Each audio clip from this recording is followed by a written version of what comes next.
네, 오늘은 하나님의 사랑을 이웃과 함께라는 제목으로 말씀을 전하겠습니다.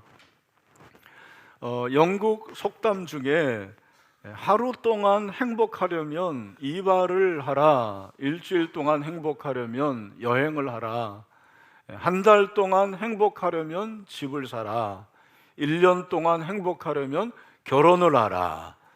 네, 결혼한 우리 형제 자매들 적어도 1년은 행복을 보장합니다. 그런데 일평생 행복하려면 땡땡을 땡땡땡, 여기에 뭐가 들어갈까요? 네? 이웃을 섬기라. 네, 이웃을 섬기면 평생 행복하대요. 여러분 평생 행복하시길 바랍니다. 네, 어떻게 이웃을 섬김으로 행복할 수 있는 것입니다. 이집트의 부자 안토니가 어느 날 성경을 읽는 중에 큰 충격을 받았어요. 부자 청년이 와가지고 예수님에게 예수님, 제가 어떻게 영생을 얻을 수 있겠습니까? 그렇게 질문을 했더니 네가 율법을 다 실천했느냐 그랬더니 저는 어렸을 때부터 율법을 다 행했습니다. 그랬을 때 예수님께서 너에게 한 가지 부족한 게 있는데 네가 가지고 있는 재산을 다 팔아서 가난한 자에게 나눠주고 나를 따르라, 그렇게 말씀을 하셨던 거예요. 그랬을 때 여러분이 아시는 대로 그 부자 청년은 어떻게 합니까? 근심하면서 돌아갔다고 그랬어요. 근데 안토니는 이 성경을 읽으면서 그 부자 청년은 네 재산을 다 팔아서 가난한 자에게 나눠주라고 했을 때 근심하며 돌아갔지만 나는 내 재산을 다 나눠줄 거다.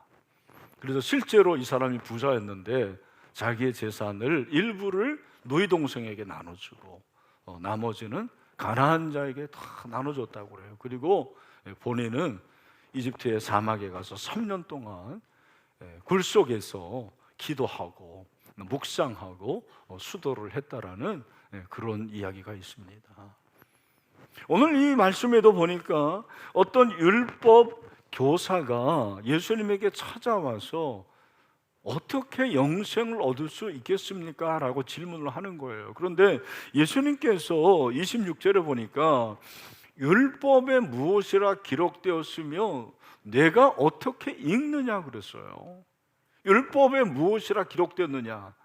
율법 교사입니다. 당연히 암송하고 아는 내용이죠. 근데 예수님께서 내가 어떻게 읽느냐 그랬어요. 여기 어떻게 읽느냐라는 것은 속독으로 읽느냐, 뭐 정독으로 읽느냐, 그런 걸 말하는 게 아니에요. 여기서 내가 어떻게 읽느냐라는 것은 뭘 말하는 거예요? 네가 읽으면서 깨닫느냐 그 말이에요. 우리 사랑하는 성도 여러분, 올 한 해도 꼭 성경 일독에 성공하시길 바랍니다. 성경 일독하실 때 깨달으면서 읽으십니까? 그냥 의무적으로 읽으십니까? 한 절이라도 깨달을 때 아하 포인트가 있는 거예요. 아하 포인트가 있어야 된다고 그랬잖아요. 네가 말씀을 읽으면서 깨닫는 게 뭐냐, 그렇게 말씀을 하시는 거예요. 자, 이 율법 교사가 뭐라고 말합니까? 29절에 보니까 대답하여 이르되 내 마음을 다하며 목숨을 다하며 힘을 다하며 뜻을 다하여 주 너희 하나님을 사랑하고 또한 내 이웃을 내 자신같이 사랑하라 하였나이다. 그렇게 대답을 한 거예요. 예수님이 네 대답이 맞다. 이를 행하라 그러면 살리라. 예수님께서 말씀하셨어요. 그때 그 율법 교사가 또 물어보는 거예요. 자기의 옳음을 드러내기 위해서. 그러면 예수님, 내 이웃이 도대체 누굽니까? 라고 질문하는 거예요.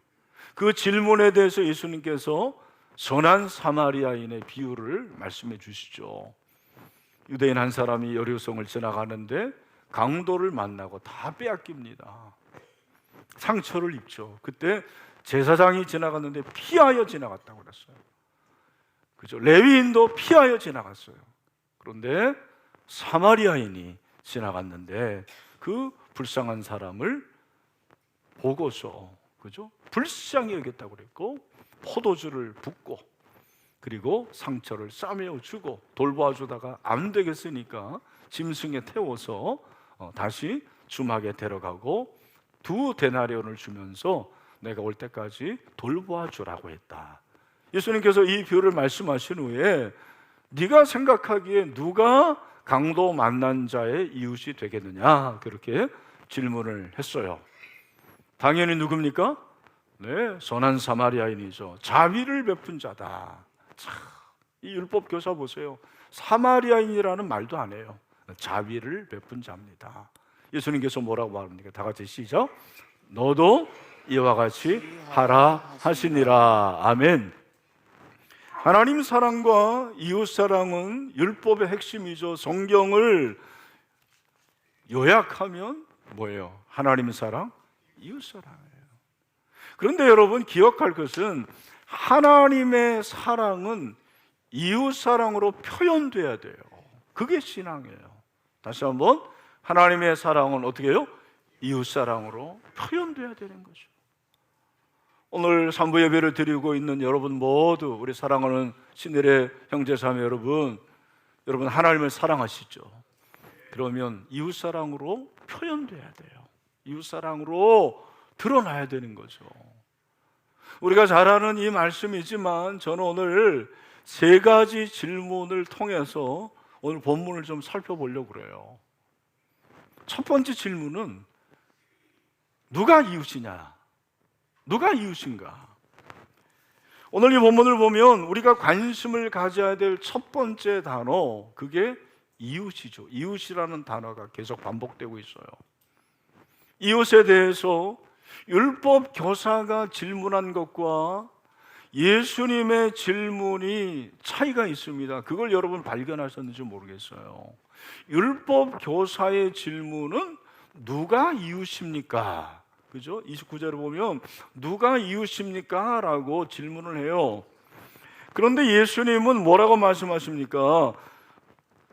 36절에 보니까 누가 강도 만난 자의 이웃이 되겠느냐라고 그렇게 질문하세요. 이게 차이가 있는 거죠? 율법 교사는 누가 이웃인가? 이웃을 자기가 선정해요. 선택합니다.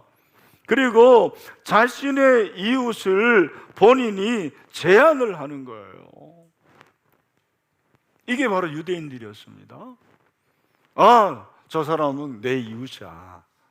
너는 나의 이웃이 아니야. 라고 하면서 이웃을 본인이 취사 선택합니다. 제안합니다. 그런데 예수님은 누가 나의 이웃이 되겠느냐라고 질문을 하시는 거예요. 내가 누구의 이웃이 되어줘야 되겠느냐? 그러면 그를 불쌍히 여겨야 되죠. 그리고 그에게 다가가야 합니다. 적극적인 질문입니다. 과연 내 주변에 내가 이웃이 되어야 될 사람이 누구인가? 그 사람의 관심을 가져야 되고 그에게 다가가야 됩니다. 그를 섬기고 사랑해야 되는 것이죠. 누가 이웃인가라는 것보다 중요한 것은 내가 누구의 이웃이 돼야 되겠느냐라는 질문을 안 하는 거죠. 오늘 저는 이 질문이 우리에게도 그대로 적용이 된다고 생각해요. 여러분, 이웃이 뭡니까? 이웃은 가까운 사람이에요. 어떤 면에서 내 남편과 아내도 이웃이 될 수가 있겠죠. 그러나 우리가 생각하는 일반적인 이웃은 누굽니까? 동포죠, 친구죠, 동료죠. 정말 내 옆에 사는 사람입니다. 공통점이 무엇입니까? 이웃은 자신의 범주와 같은 사람이에요. 내 범주와 같은 사람, 나의 가치관과 나의 세계관과 유사한 사람을 우리는 이웃이라고 그러는 거예요. 유대인들은 더더욱 심했습니다. 그들은 하나님이 이스라엘의 하나님 아닙니까? 자신들의 하나님 아닙니까? 야훼 하나님이죠. 그러니까 그들이 생각하는 이웃은 하나님의 백성이어야 된다고요. 유대인이어야 된다고요. 유대인 외에는 다 이방인이었고 이웃이 아니었어요. 그러나 성경은 뭐라고 말씀하십니까? 분명히 성경은 이웃에 대해서 말씀하시죠. 레위기 19장 18절에서 뭐라고 말씀하십니까? 원수를 갚지 말며 동포를 원망하지 말며 내 이웃 사랑하기를 내 자신과 같이 사랑하라. 나는 여호와이니라. 아멘. 여기 보니까 원수를 갚지 말라고 하고 동포가 이웃이잖아요. 그러니까 유대인들에게는 유대인들만 이웃이었습니다. 이스라엘 사람, 바로 그 사람들만 이웃이었던 거예요. 그렇게 생각하고 그 이웃에 집념을 했습니다. 그러나 성경은 또 그렇게만 말씀하시지 않는 거죠. 레위기 19장 34절에서는 뭐라고 얘기합니까? 우리 다 같이 한번 읽겠습니다. 시작. 너희와 함께 있는 거류민을 너희 중에서 나은 자같이 여기며 자기같이 사랑하라. 너희도 애굽 땅에서 거류민이 되었었느니라. 나는 너희의 하나님 여호와이니라. 아멘. 여기 보니까 너희와 함께 있는 거류민, 그러니까 이스라엘 땅에 거하는 사람들이 다 이웃이라고 말씀하고 있는 거예요. 여러분, 그런 의미에서는 사마리아 사람도 이웃이 되는 거죠. 같은 조상이라 할 수 있잖아요. 같은 땅에 사는 사람이에요. 그러나 그들은 사마리아인을 이웃으로 생각하지 않았어요. 이것이 그들의 문제였습니다. 취사 선택합니다. 이유가 무엇입니까? 그들에게는 고정관념이 있었어요. 이웃에 대한 고정관념입니다. 율법적 프레임은 이웃의 범위를 제한하는 거예요. 이것이 유대인들의 문제였습니다. 그런데 복음은 무엇을 말합니까? 복음은 이웃이 동질 범위를 넘어서 하나님의 마음이 있는 사람은 다 이웃이래요. 예수님에게 이웃은 어려움에 처한 모든 사람이 이웃이었어요. 하나님의 마음이 있는 모든 사람이 이웃이었고, 어려움에 처한 사람이 이웃이었고, 우리가 하나님의 백성이 되고 거룩한 백성이 되어야 될 곳이 세상 아닙니까? 그 세상에 있는 모든 사람들이 이웃이라고 말씀을 하셨습니다. 잠언서 3장 20절 28절에 보니까 내 손이 선을 베풀 힘이 있거든 마땅히 받을 자에게 베풀기를 아끼지 말라, 그렇게 말씀하고 있습니다. 이웃은 내가 되어줘야 돼요. 나의 사랑과 도움과 섬김이 필요한 그 사람이 바로 나의 이웃입니다. 저는 그런 의미에서 이 말씀을 묵상하면서 불신자를 보는 시각을 좀 달리했어요. 태신자를 보는 시각, 그 사람들은 불신자지, 예수 믿지 않는 사람이지, 나와는 다른 사람이지. 그게 아니고 내 태신자가 나의 이웃이구나. 내가 그를 섬겨야 되겠고, 내가 그에게 다가가야 하고, 내가 그를 사랑했다는 마음이 생겼어요. 우리 사랑하는 형제자매 여러분, 우리 주변에 이웃이 너무 많죠. 주님께 인도할 자도 많고 우리가 다가가야 될 자들도 너무 많습니다. 하나님의 사랑으로 이번 주에 꼭 한 분 이상 태신자를 만났어요. 만나지 못하면 연락이라도 하세요. 연락도 못하겠으면 기도라도 하세요.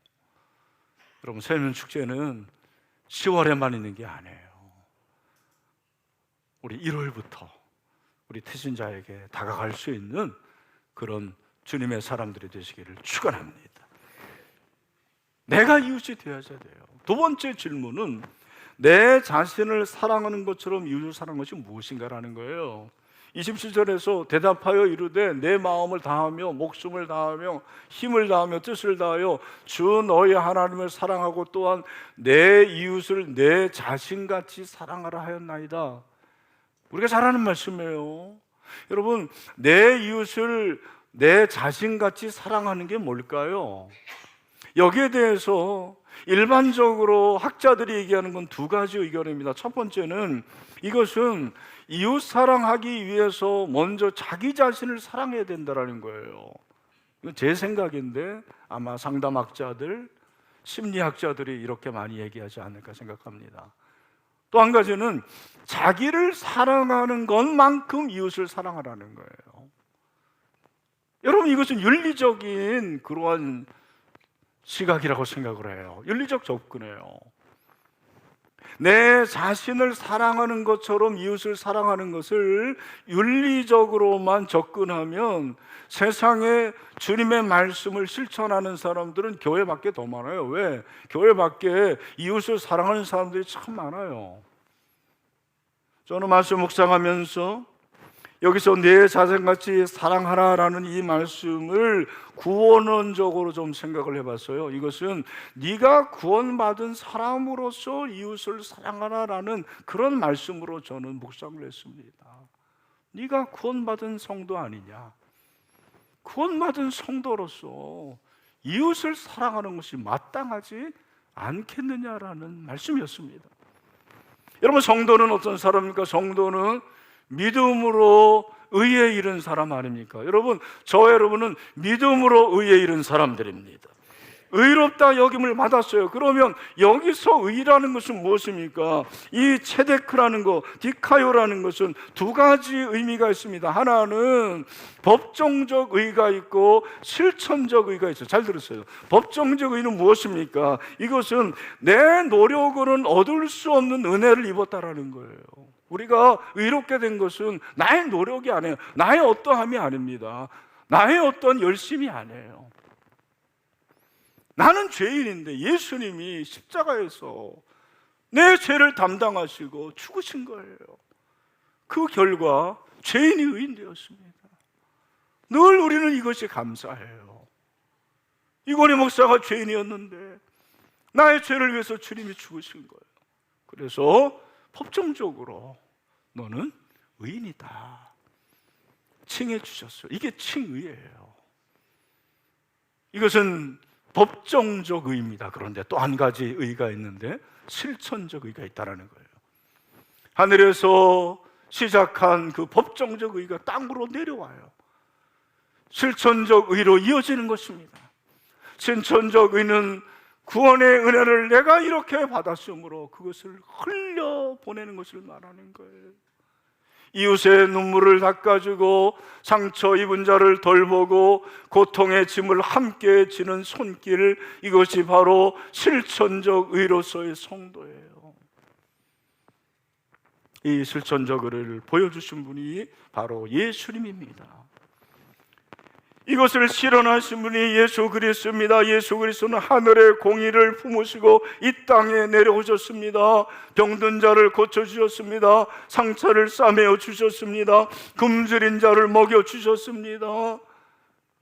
가난한 자들과 함께 하셨어요.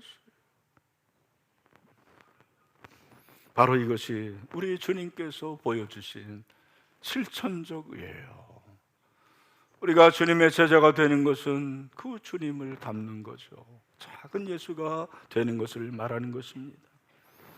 보여주신 의를 이웃을 향한 구제와 섬김으로 행하는 것입니다. 그렇습니다. 사랑하는 성도 여러분, 성도는 구원받은 자로 구제하는 거예요. 이게 결정적 차이점이에요. 믿지 않는 자는 구원받은 자가 아님에 자기의와 자기 공로를 자랑하는 것으로 구제합니다. 그러므로 우리가 구제하는데 자랑이 할 것이 없어요. 정말 그렇습니다. 용서받은 자로 용서하는 자가 성도입니다. 실천적 의는 그런데 이론으로 완성되지 않아요. 삶의 현장에서 이루어집니다. 성도는 법정적으로 의롭게 할 수는 없습니다. 그러나 그리스도께서 행하신 그 실천적 의, 이웃을 향한 구제와 섬김을 행해야 됩니다. 성도는 구제받은 자로서 구제하는 자고 용서받은 자로서 용서하는 것입니다. 근데 오늘날 교회는 어떻습니까? 제가 목사로서 이제 제 생각인데, 우리가 생각하는 교회의 모습과 이상적인 교회의 모습과 세상 사람들이 생각하는 교회의 모습은 좀 다른 것 같아요. 차이가 있는 것 같아요. 우리가 생각하는 교회는 우리 교회의 연구표처럼 영혼 구원하여 제자 삼는 교회를 추구하는 거예요. 이것이 일반적으로 말하는 복음주의, 그리고 보수적인 교회입니다. 보수는 정치의 보수를 말하는 게 아니고 신학적으로 보수인 교회들을 말하는 거예요. 개인 구원이 강해요. 전도하고 선교하고. 그러나 약한 것은 사회 구원이죠. 봉사하고 섬기는 것이 약한데, 세상 사람들이 생각하는 아이디어란 교회의 모습은 바로 사랑하고 섬긴다라는 거예요. 지역사회 섬김이라는 것입니다.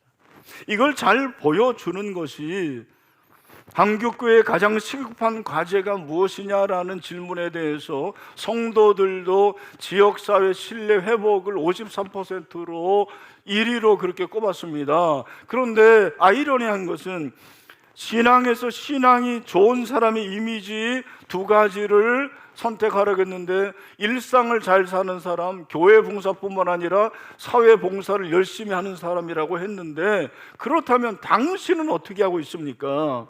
그러면 당신이 중요하게 여기는 교회 사역을 뭡니까? 그랬더니 1위가 뭐예요? 예배요, 예배. 아마 나도 그렇게 설문했을 거예요. 예배가 제일 중요합니다. 그 다음에 전도 선교죠. 마지막이 뭐예요? 사회봉사라는 거. 이게 이원론적인 거예요. 성도의 인식에서 신앙의 깊이와 사회 봉사의 중요성이 비례하지 않는 거예요. 이게 우리의 현실일 수가 있습니다. 우리 사랑하는 형제자매 여러분, 우리가 이것을 극복해야 돼요. 특별히 지금 MZ세대들, 3040 세대들은 교회가 커지고 교회가 더 성도들이 많아지고 주차장이 넓어지고 이러는 것에는 관심이 없어요. 그러면 그들의 구미를 맞추기 위해서 제가 봉사하자라는 게 아니에요. 왜? 그들을 주님께 데려와야 되잖아요. 그러려면 교회가 교회로서의 사명을 감당해야 되는 거죠. 여러분, 우리는 구원받은 자이기 때문에, 하나님의 사랑을 많이 받았기 때문에 사랑을 전달하고 사랑을 나타내는 그러한 주님의 통로임을 잊지 맙시다. 그러면 우리 어떻게 해야 되겠느냐? 세 번째, 어떻게 문제가 나오는 거죠. 이웃을 어떻게 섬겨야 되느냐? 이웃에게 어떻게 해야 되나? 여기에 대해서 예수님 말씀하십니다. 37절에서 가서 너도 이와 같이 하라. 한 가지 흥미로운 것은 이 사람이 이 말을 듣고 어떻게 했는지 성경은 기록하지 않아요. 어떻게 했을까? 왜 이것으로 끝날까? 누가는 우리에게 말씀하십니다. 네가 이렇게 해야 된다. 이와 같이라는 건 뭐예요?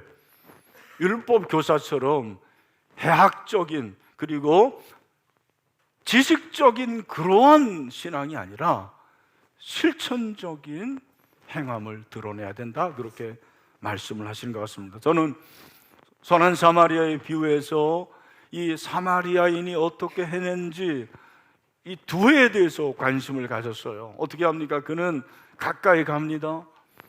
제사장과 레위인은 피했다고 그랬어요. 내 이웃이 아니면 피해요. 이웃은 반갑습니다. 이 사람은 이웃으로 생각해서 가까이 갑니다. 상처에 포도주를 붓습니다. 싸매어 줍니다. 짐승에 태워서 주막으로 데려갑니다. 거기서도 돌보아 줍니다. 여유치 않으니까 2 데나리온을 주면서 내가 올 때까지 돌보아 주세요. 이것이 그의 사랑이었습니다. 무엇입니까?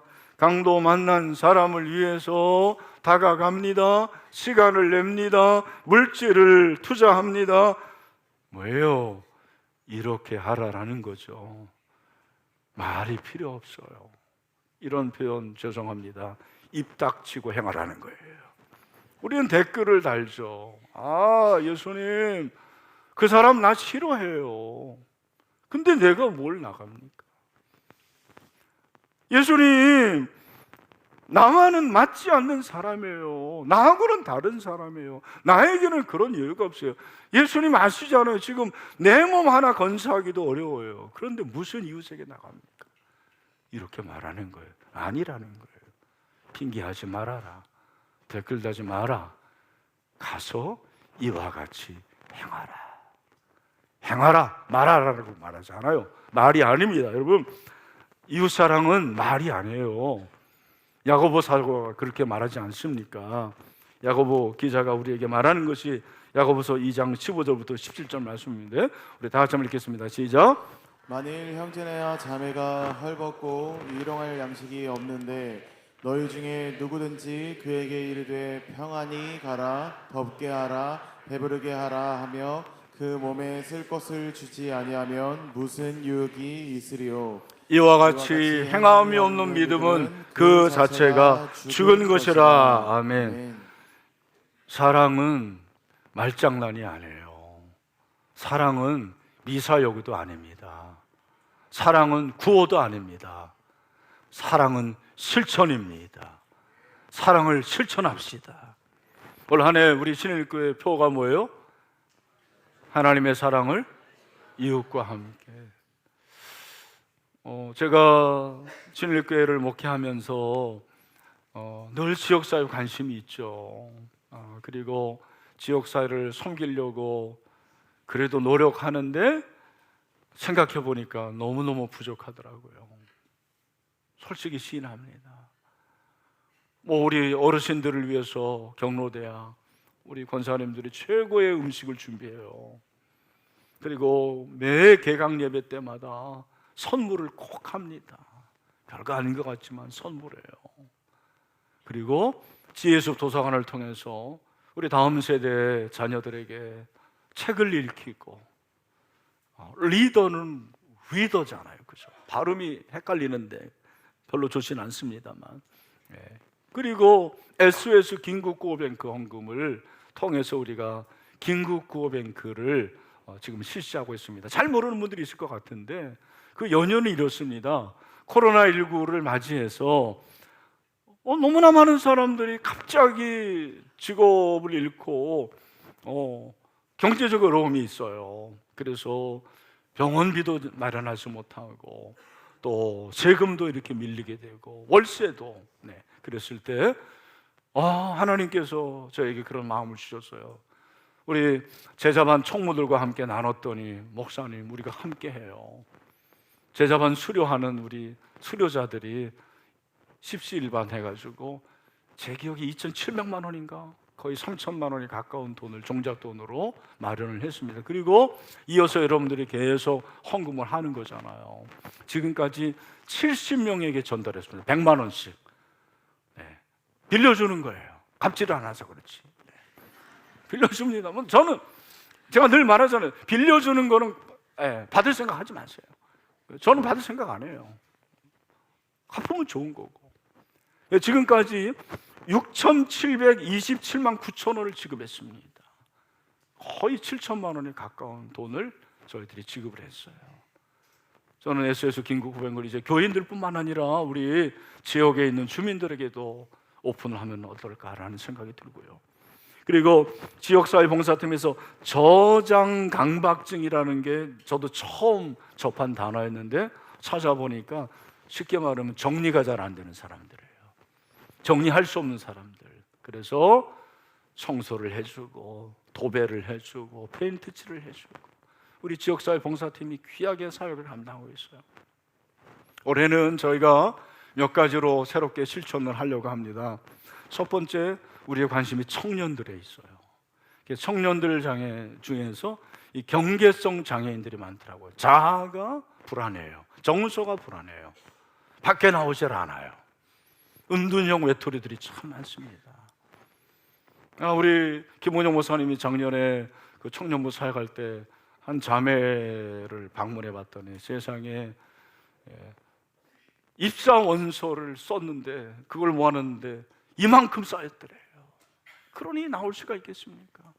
그래서 그런 청년들을 만나주고, 특별히 금천구에 청춘 빌딩이라는 청년들 지원센터가 있는데 저희가 그들을 좀 지원하려고 하고, 우리가 좀 개인적으로 할 수 있을 게 무엇일까? 목장에서 할 수 있는 게 무엇일까? 그랬을 때 저희가 6월에 종강 예배 드립니다. 그런데 목장 종강 예배도 중요하지만 삶의 예배로 드리자. 구제기관을 방문해가지고 청소도 하고 빨래도 해주고 안마도 해주고 그렇게 하려고 그래요. 성탄절에는 크리스마스 트리를 우리가 얼마 전에도 여기 트리 만들어 놨는데 라면 트리를 좀 오래 만들려고 그래요. 여러분 라면 트리 아시죠? 역시 라면이 최고입니다. 그래서 라면 박스를 모아가지고 그것을 우리 주변에 있는 분들에게 전달하는 그런 라면 트리로 만들려고 하고, 또 긴급 구호 가정 12군데를 선정해서 선물을 증정하려고 합니다. 무엇입니까? 사랑은 실천이에요. 따라합시다. 사랑은 실천이다. 한 남성이 결혼할 당시 신부에게 이 세상에 굶주린 아이가 있는 한 크리스탈 은식기에 밥을 먹지 말자라고 제안을 했대요. 굶주린 아이가 있는 한 우리는 크리스탈 은식기에 밥을 먹지 말자. 결혼을 했습니다. 결혼하면서 $5를 가지고 그 어린이들을 돕는 구호 단체를 설립한 거예요. 그 단체가 바로 월드 비전입니다. 그리고 월드 비전의 설립자가 로버트 윌러드 피스 목사님이에요. 선교사님이죠. 침례교 목사입니다. 이분은 우리 한국 전쟁으로 고아들이 그렇게 많이 생겼다고 그러잖아요. 그 고아를 돕기 위해서 한국에 특별히 관심이 많았다고 그래요. 월드비전의 도움을 우리가 많이 받은 거예요. 여러분, 이제는 우리가 월드비전을 돕는 그런 사람들이 되지 않았습니까? 저도 월드비전의 한 아이를 돕고 있습니다. 나무 니완 가제 콜린, 이름도 어려워요. 네. 그 아이를 생각하면 너무 잘생겼어요.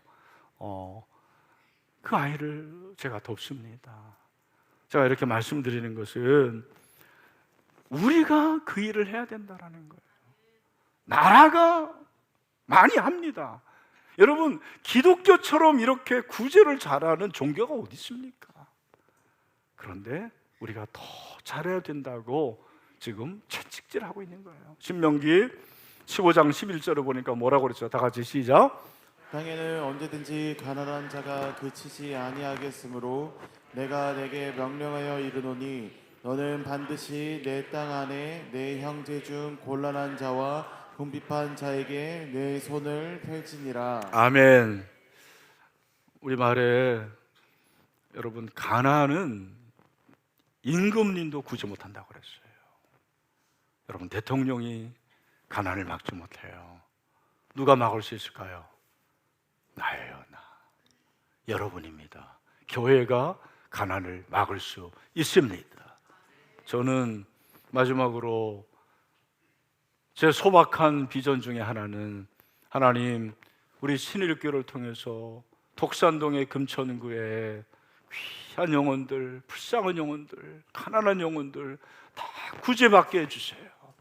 잘 살게 해주세요. 그게 제 비전 중에 하나예요. 우리 지역에 너무나도 어려운 사람들이 많아요. 그런 청년들, 청소년들이 많습니다. 우리가 그를 도와야죠. 우리가 그들에게 하나님의 사랑을 전달해야죠. 그게 하나님의 사랑을 이웃과 함께하는 것입니다.